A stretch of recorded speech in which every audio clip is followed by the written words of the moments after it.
A mí se me ocurre pensar, a lo mejor, ¿qué relación tiene esta visión del yo soy con esto que en el cuarto camino, vos que sos un estudioso de eso, se llama el rasgo principal? Y se podría decir que es inversamente proporcional, por decirlo de alguna manera, ¿no? Lo que me llama el rasgo principal tiene que ver con una actitud básica que cada uno de nosotros tenemos, que para cada uno es personal, pero que es como la forma en que sentimos la vida, ¿no?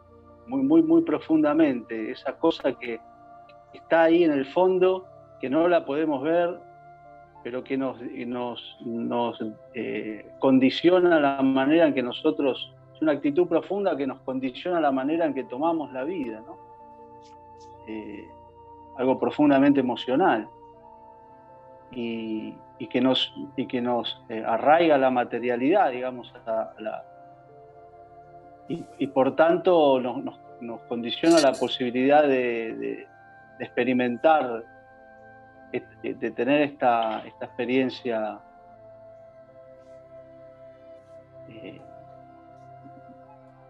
de integrar estos mundos, ¿no? Porque uno puede tener una experiencia, como decía Carlos, en una época decía la experiencia esta de que uno puede subir muy alto y sacarse una foto y resulta que se ve hermoso, pero tiene un moco colgando, no sé, está mal peinado.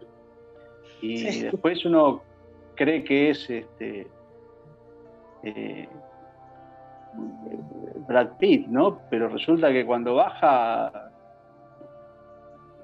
entonces, bueno, la posibilidad también que a la vez de buscar estos mundos, trabajar profundamente en tratar de ordenar su mundo psicológico, ¿no? De manera que uno pueda integrar y crecer armoniosamente. Yo creo que tiene que ver también mucho, es muy importante el tema de las emociones. Es fundamental eso, me parece. O sea, por lo que ustedes están diciendo, yo creo que también las emociones, la actitud, cómo se vean las cosas, cómo se miren las cosas, cómo se sientan. Tratando de ponerlo en papa y batata, no sé si lo pongo en papa y batata o lo pongo en zapallo. Pero bueno, esto de que hablábamos del rasgo principal, o qué sé yo, quizá tenga que ver con nuestra formación psicológica primera potente. Es decir, nosotros de niños desarrollamos consignas y desarrollamos maneras de ser y maneras de responder, de enfrentarnos con el mundo, que hacen que todos seamos distintos, los 6 que estamos acá, por ejemplo, y que cada uno tenga una consigna profunda. Y esa consigna profunda, bueno, es la que nos está condicionando esta realidad que vivimos. Entonces yo le preguntaba a Mariano si esta realidad que vivimos desde lo que nosotros estamos convencidos que somos, desde la profundidad, desde la piel, ¿no? Si esa realidad profunda no afecta a esta visión que intento tener de yo mismo en este instante. ¿Y cómo puedo corregirlo eso? Voy a dar un ejemplo. Yo conozco un ejemplo que tiene que ver con una niña que tuvo como 2 madres de chiquita, porque la madre estaba sola y tuvo que trabajar y yo qué sé. Entonces ella vivió con unas tías. Bueno. Entonces esas tías que no tuvieron hijos tomaron como hija a esta chica. Entonces se dio como una competencia entre la madre y la tía, a ver quién era más madre. Y resultó que la nena sacó negocio de eso sin darse cuenta, sin maldad, ¿no? Tenía una vida que a ver quién le daba más. y creció, y hoy por ahí tiene 40 años, y tiene esa estructura en la cabeza. Ella no es que tiene esa estructura en la cabeza, se comporta de esa manera, y a veces es como una nena cuando habla. Porque en aquel tiempo ella tuvo una imagen muy fuerte de esta competencia entre madres, que ella se benefició con eso, ¿no? Entonces, pero ella no se da cuenta que ella es así. No se da cuenta, y todo lo que hace y todo lo que dice está teñido por esa cuestión. Esto es como su rasgo principal, yo creo. O como, por ejemplo, yo que sabemos ya esta historia de que mamá murió cuando tenía 5 años, entonces me quedó como un rasgo principal, mamá murió, no me importa nada, todo me es igual. Entonces es como una cosa que por ahí yo la llamo como una libertad interior o qué sé yo, pero tiene un origen en una estructura de infancia que quedó ahí condicionando el árbol que creció torcido o con unas ramas para un lado y otras ramas para el otro, que cuando se hizo fuerte mantuvo esa posición, digamos. Esa es una de los inconvenientes profundos que cada uno de nosotros tiene en el crecimiento del ser, en alcanzar los mundos de luz. Entonces, a veces esto de observarse a sí mismo es muy difícil, porque darme cuenta yo de este rasgo principal mío, capaz que me llevó 50 años, no sé cuánto. No me di cuenta de que yo reacciono de una determinada manera de acuerdo a algo que yo estructuré en mí hace mucho tiempo.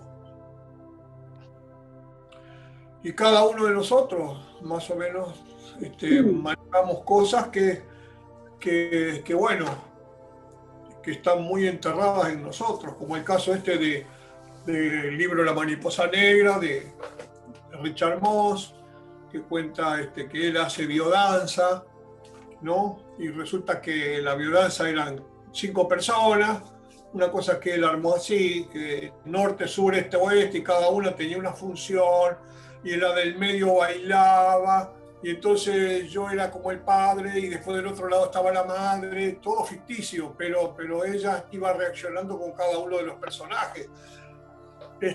Y resultó que hay un momento que Richard Moss ve que ese grupo, que eran grupos de 5, ese grupo estaba sin fuerza, y entonces le dice a la que estaba en el medio, que era Laura, se llamaba Laura, le dice: ¿qué pasa, Laura, que este grupo no funciona? Y entonces ella le dice: no ves que me estoy muriendo, tengo cáncer. Y él le dice: pero vos estás viva en este momento, luchá por tu vida, seguí bailando, danzá. Y bueno, estuvo 5 horas danzando, y a las 5 horas tuvo una repentina iluminación, digamos, entendió toda su problemática y entendió que ese cáncer que tenía era un trauma psicológico a los 2 años que había tenido. Así lo entendió ella, y en ese instante se curó, instantáneamente. Como decía Armand Rahman, el cáncer es un problema psicológico.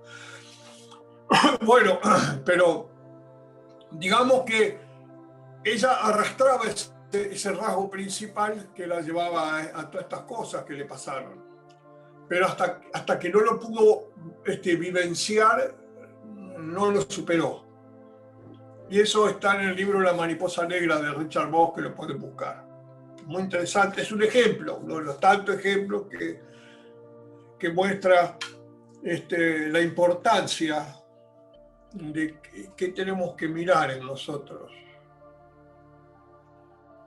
Aparte de este instante fantástico, mágico, que todo lo cambia, como decía Mariano, el eterno presente en el que estamos siempre vivos, porque nunca la vida se manifiesta en el pasado ni en el futuro. Siempre que uno dice yo vivo, yo estoy, ese instante presente, absoluto. De esta manera, eso tiene que ver, sobre todo si es a una edad muy temprana, como el caso del relato de la mujer de Richard Moss a los 2 años.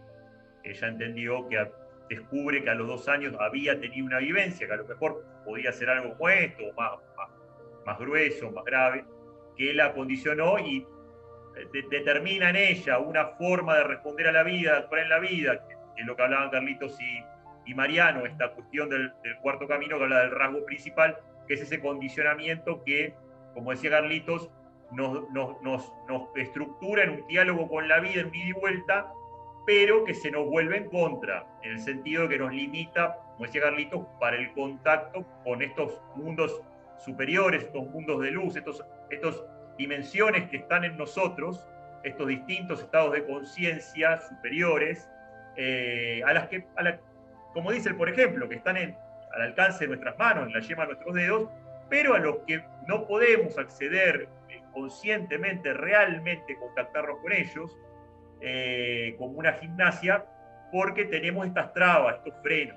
Entonces, muy importante creo lo que decían Carlitos y Mariano, que uno debe trabajar en las dos direcciones, tanto en lo que hizo el personaje del por ejemplo, que venía con una práctica, una gimnasia, de sentarse a meditar, de buscar la postura de su cuerpo, una técnica acerca de cómo encarar ese mundo interior con el que se encuentra, los pensamientos, las imágenes, los recuerdos, y algo también esencial que es, para hablar largo, pero que es muy conocido, que por ejemplo, lo relata muy bien. Si el personaje, el protagonista del por ejemplo, hubiera visto ese solcito, esa manchita naranja, porque no sabía que era un sol, y la hubiera dejado ahí y hubiera seguido distraído otra vez con su río de pensamientos, creo que a todos nos queda claro que no hubiera tenido el acceso a esta experiencia, porque ni siquiera se hubiera podido dar cuenta de que esa mancha naranja era un sol de ocaso. Es decir, que hay una progresión, y uno se pregunta, ¿y cómo llegó a esa progresión? Bueno, el relato es muy claro de que llegó a ese estado aumentando su atención y su concentración en esa mancha que después fue un sol de ocaso, que mientras él seguía atento, aumentaba la atención, empezó a ser un mar, empezó a ver el cielo y así. Son claves, ¿no? Son claves que uno debe tener en cuenta a la hora de trabajar en esta gimnasia diaria. Pero por otro lado está este otro aspecto del trabajo, que muy bien rescata Carlitos y Mariano, que es el trabajo de depuración, de rastrillaje, de trabajo interior, de limpieza, de separar la paja del trigo, en nuestro mundo interior, en esta base, no solamente el rasgo principal, sino las emociones negativas, porque el mismo, por ejemplo, habla de las emociones negativas. Bueno, creo que son dos grandes líneas de trabajo, prácticas, concretas, que necesitamos recorrer para lograr nuestro crecimiento humano. Creo que son muy interesantes lo que nos deja, por ejemplo, y lo que nos deja esta charla de Carlito y Mariano. Yo entiendo que estas dos cosas son un resumen importante de la situación. Lo único que sí que a pesar del rasgo principal o de cualquier cosa, a través de un método de trabajo, como dijiste vos, Alberto, sucedió el fenómeno, más allá de todo lo demás. Es decir, la receta funcionó por sí misma. Sí, claro, la importancia también de la receta, porque de lo que viene del otro lado, como decía Mariano, del regalo, como decías vos no la buscaste en algún sentido, no lo imaginaste, no pensabas que te iba a pasar eso, te sorprendió la experiencia, no la fabricaste vos, eso te quedó re claro. Ahora, vos propusiste un diálogo, vos te sentaste a la mesa para charlar, y en ese sentarse a la mesa a charlar implica este trabajo, porque, perdón que sea reiterativo, si a vos te aparecía esa manchita naranja y vos seguías pensando en tu mujer, tus hijos, el trabajo, que cuántas horas ibas a estar, que se te iba a hacer pesado, no ibas ni siquiera a descubrir que eso era un sol de ocaso. Entonces, Tenía que estar predispuesto. claro, y no solo predispuesto. ¿Cuál fue la clave? Seguiste prestando atención a esa mancha naranja, como decís, intensificando mi atención, la quietud física. Por ejemplo, dice, intuía que de moverme perdería inmediatamente esa visión. O sea, son claves clarísimas que las hemos hablado a la hora de sentarnos a meditar. Uno, la quietud física. Dos, la atención, la relajación física, la relajación mental al momento de que todo ese fárrago de pensamiento, imágenes, es una gimnasia, aprender a dejarlos transcurrir sin engancharnos en ellos. Lo que se dice, dejarlos pasar. Y mi atención, usarla, no en irme en esos pensamientos, en esos recuerdos. O sea, hay una cuestión plenamente activa del que se sienta a meditar, porque fijémonos todo esto que está haciendo el que intenta meditar para que no sea un momento más de distracción. O sea, son recetas claves que al protagonista del por ejemplo, lo llevan a esta experiencia. Permitime decir que uno de los fundamentos del Hatha Yoga y de todas las posturas y de todos los trabajos que se hacen en las técnicas de Hatha Yoga tienen como objetivo, uno de los objetivos muy importantes es poder alcanzar la quietud en confort para propiciar estos estados. Es decir, una clave fundamental es la absoluta quietud física. ¿Qué es lo que nos pasa cuando vamos a dormir? Cuando vos te vas a dormir, hola Patricia, cuando vos te vas a dormir, das vuelta para acá, das vuelta para allá, no te dormís. Hay un instante en el cual te quedas quietita en la cama, ¡pac! Ahí te dormiste. Eso es Pratyahara, que se llama, ¿no? Una del Octuple Sendero de Patanjali, que hicimos un montón de videos acerca de eso. O sea, la importancia de la quietud en la meditación, en el estado de meditación. Y toda la receta, esa que parece simple, es la que disparó al fulano le disparó el despriole que se encontró. Y en determinado momento empezó a sorprenderse de que iban sucediendo cosas paso a paso que obligaba a quedarse más quieto y a la expectativa. Hasta verse a sí mismo, a pesar de estar en la alfombra del primer piso del centro de yoga, rodeado de 5 tipos y mujeres, y internamente poder bajar una cabeza de sueño, no sé de qué, y verse una túnica blanca crudo, nada que ver con lo que tenía la remera violeta que tenía en ese momento, qué sé yo. Una túnica blanca crudo y las rodillas enterradas en la arena húmeda. Lo sentía así el tipo. Era otro cuerpo, o el mismo cuerpo, no sé cómo podríamos explicarlo. Y estas experiencias son experiencias que le han sucedido a Mariano, que me ha contado, o a Alberto, o a mucha gente, a Pablo Ortigosa, qué sé yo.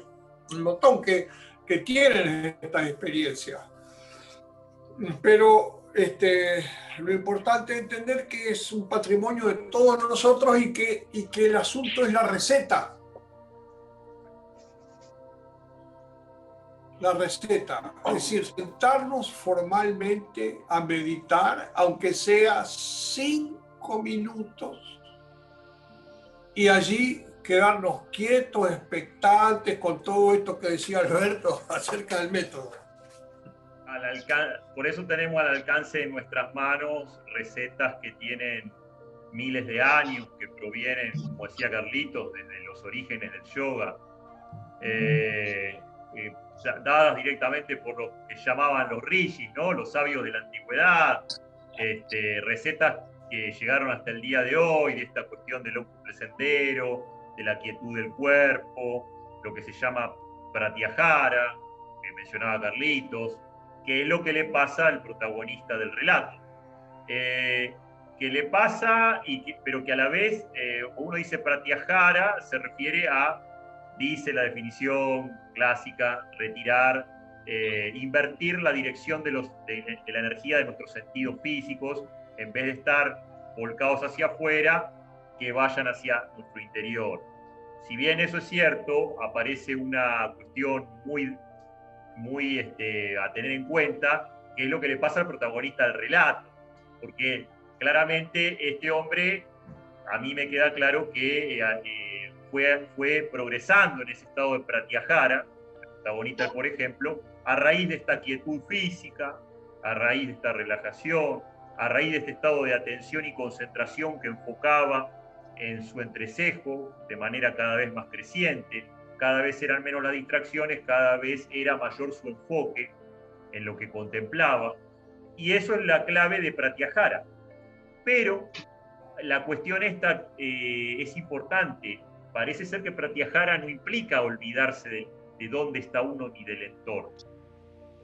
Es decir, que pratyahara es un escalón para subir a otro estado de conciencia, a otro mundo posible nuestro, al menos a otro de tantos, sin perder la conciencia en el escalón de esta tercera dimensión de nuestro cuerpo físico.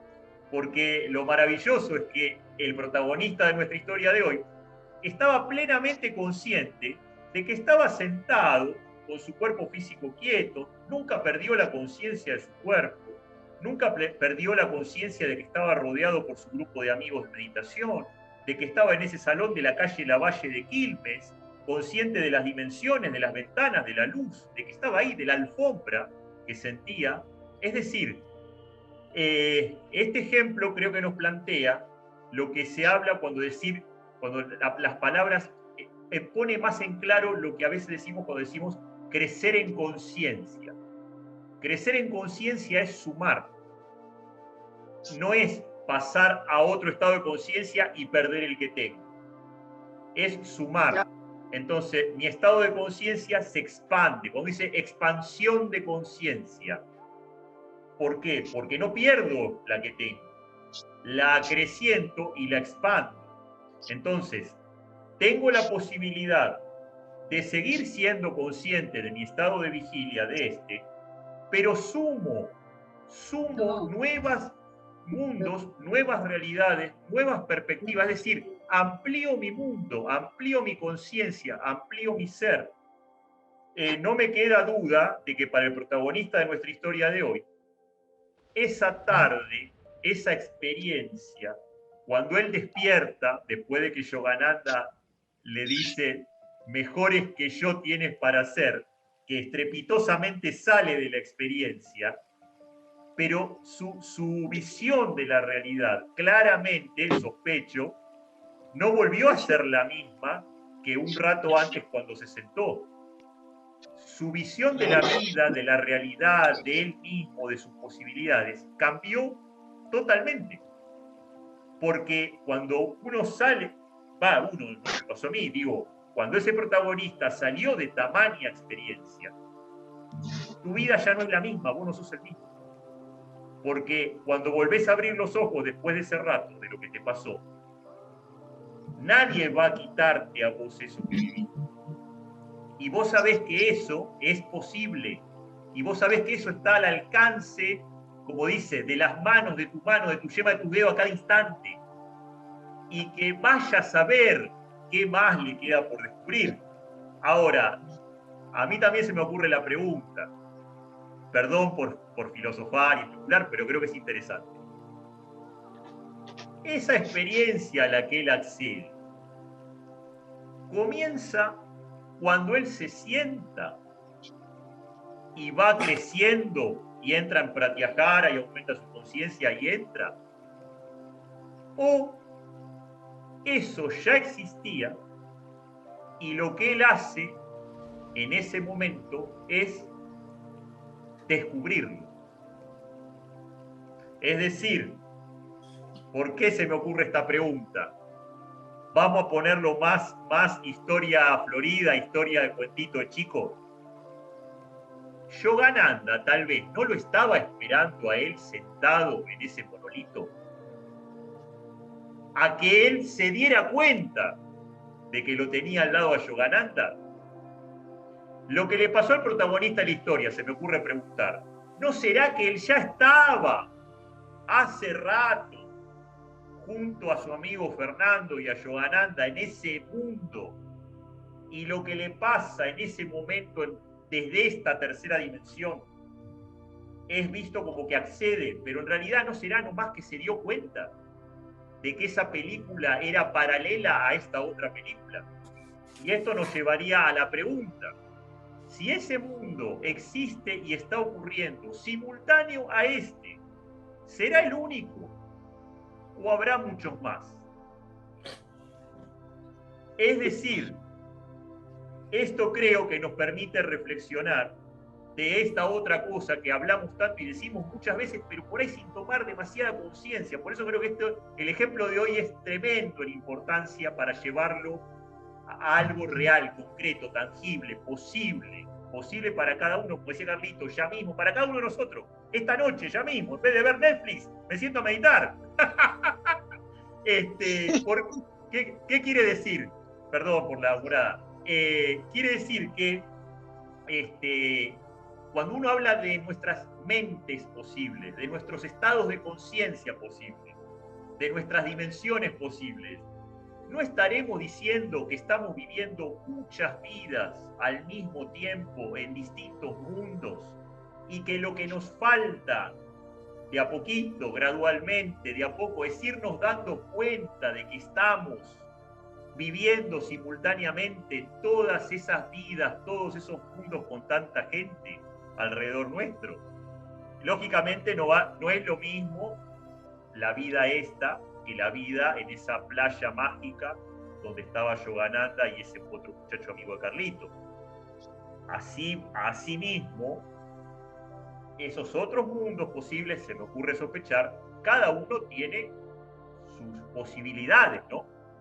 Por eso, cuando uno habla desde la teoría, que se habla de mundos astrales y mundos causales, cada vez más elevados, bueno, es como que esos mundos tienen sus leyes, pero lo que nos dice es que a medida que ascendemos en la posibilidad de conciencia, cada vez tenemos mayor libertad, cada vez tenemos más posibilidad de alegría, cada vez tenemos más posibilidad de paz, y eso es lo que claramente nos entusiasma de inmediato al querer explorar esos mundos. La otra paradoja es que esos mundos al mismo tiempo no están en algún otro lado lejos, están todos adentro nuestro. Creo que estas son algunas de las cosas muy concretas que de inmediato nos queda de este relato. Obviamente, creo que podemos seguir hablando 5 horas más de lo que nos deja este relato. Es tremendo. Yo creo que es un relato con un jugo. De hecho, hace 2 horas que estamos hablando y no nos cansamos de sacar reflexiones sobre este relato. Bueno, yo te estoy escuchando, Alberto, y estoy relacionando todo esto que vos decís con nuestra reunión del sábado pasado, en el que decíamos que la belleza, nuestra apreciación de la belleza, es un rayo de luz de Dios en nosotros ya mismos. Es decir, esto que vos decís que estará sucediendo en este momento, tal vez en otros planos de realidad, tiene que ver con esta capacidad que tenemos de experimentar la belleza, el amor, la paz, la concordia, o sea, compartir el corazón, ¿no? Estas capacidades internas que tenemos nosotros son manifestaciones, rayos de luz que vienen de esos mundos, como que nos trae el relato de hoy. Es decir, nosotros estamos en permanentemente contacto y recibimos esa luz divina, esa luz de la alturísima, de la muy alto de allá arriba, donde está ese que decía Mariano, el yo soy, el que es el observador que dice la física cuántica. La física cuántica lo llama el observador y yo lo podría llamar el yo soy, o Mariano podría llamarlo el yo soy. Ese mismo está allí a esa altura y las manifestaciones de eso mismo pueden ser esto que estamos comentando hoy, así como vos lo decías, Alberto, me parece a mí. Bueno, sin ir más lejos, tenemos acá a Mariano, que durante toda su experiencia nos contó que estuvo viviendo otras vidas, en otros cuerpos. La diferencia, creo que está bueno remarcarlo, estamos marcando similitudes y diferencias en nuestro análisis, es que cuando él vivía esas otras vidas, y Mariano me corregirá o agregará más riqueza a la reflexión, tal vez que podamos hacer nosotros, es que él no estaba consciente de que su cuerpo estaba en coma en el hospital Pinocchio. Como él lo dijo, él no era consciente. Sin embargo, fíjate que sin embargo él, en sus relatos, es como que no se encontraba a sí mismo. Claro. Interesantísimo.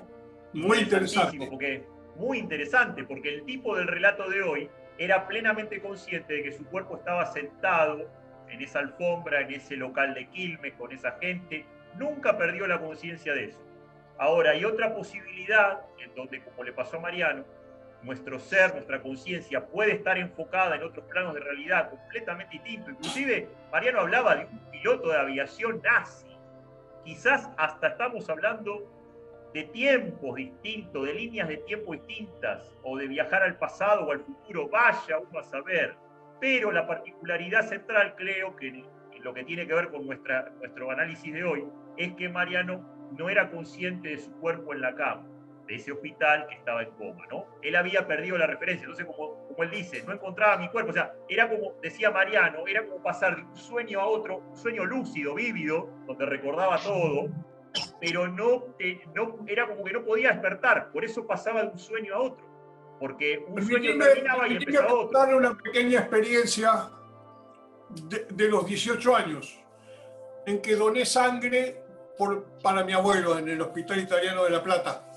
Y me sacaron medio litro de sangre y de repente es como que quise levantar la cabeza y me desmayé. Es decir, perdí la conciencia del lugar, pero no perdí la conciencia de mí mismo. Y yo es como que me buscaba a mí mismo.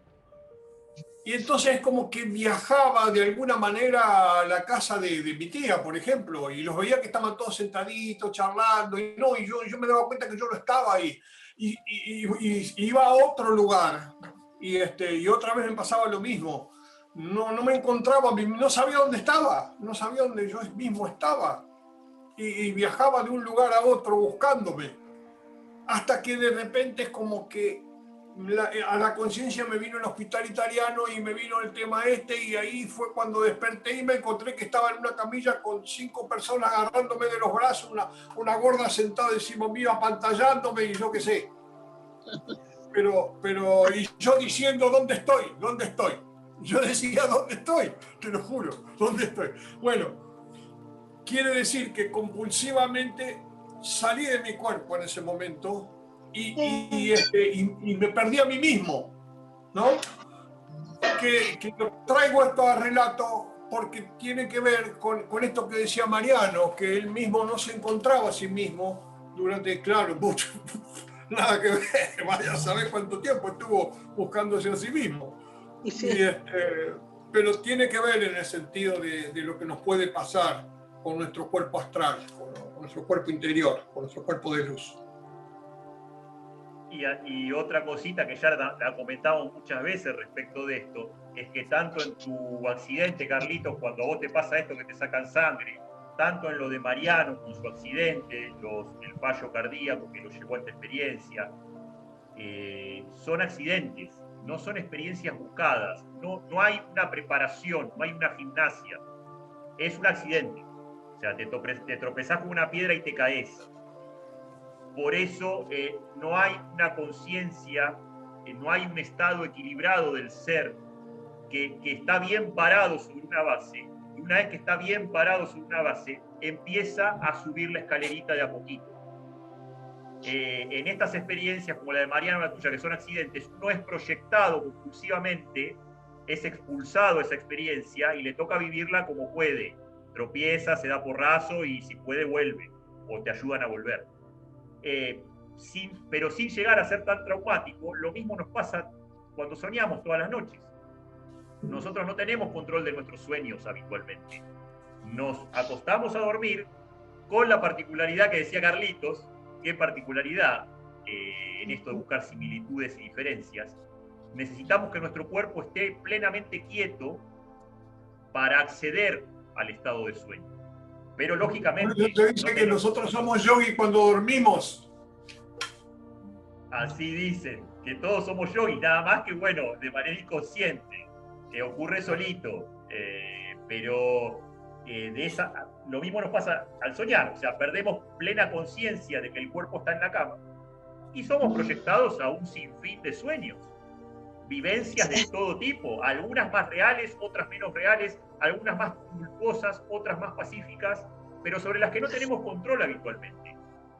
Sin embargo, existe una técnica también, a alguna gente le ocurre naturalmente, pero existe también una técnica para acceder a los sueños lúcidos, en donde tenemos un sueño, pero a la vez somos plenamente conscientes de que nuestro cuerpo, como le pasó al protagonista del relato de hoy, está en la cama recostado durmiendo. O sea, ahí sí volvemos a ver una doble conciencia del cuerpo físico y el otro mundo en el que estamos. Nosotros entramos en el sueño por una costumbre ancestral en estado subconsciente, no consciente. Y esto hace que nuestro sueño sea subconsciente. Por eso en la meditación uno puede alcanzar un estado consciente de la realidad. Es decir, nosotros nos pasa como a la vaca, que hace 10.000 años estaba parada a la oscuridad en el campo y se queda quieta hasta que se duerme. Bueno, esto nos pasa a nosotros en la noche, lo mismo. Y esto significa retirar la energía nerviosa de nuestro cuerpo. Porque si vos lo vas a tocar a un tipo que está durmiendo y no siente que lo estás tocando. ¿Por qué no siente que lo estás tocando? Porque él, por una mecánica interna que tiene de hace 60.000 años, retira la energía nerviosa de su cuerpo y la proyecta a algún otro lado. En este caso subconsciente, pero puede ser consciente en el caso de la meditación. Muy, muy importante, creo, por eso todo esto que estamos hablando a partir del relato de hoy, que es un relato muy detallado, con mucho detalle, de ese proceso. Lógicamente es sorpresivo lo que le toca, con qué se encuentra, pero eso es una posibilidad real también. A lo mejor otro vaya a saber con qué se encuentra ahí, no importa, pero son cosas muy reales que nos hablan de nuestra posibilidad cotidiana, diaria, y hay un entrenamiento que hacer, así como uno sale a correr o va al gimnasio, también uno puede entrenarse en esto.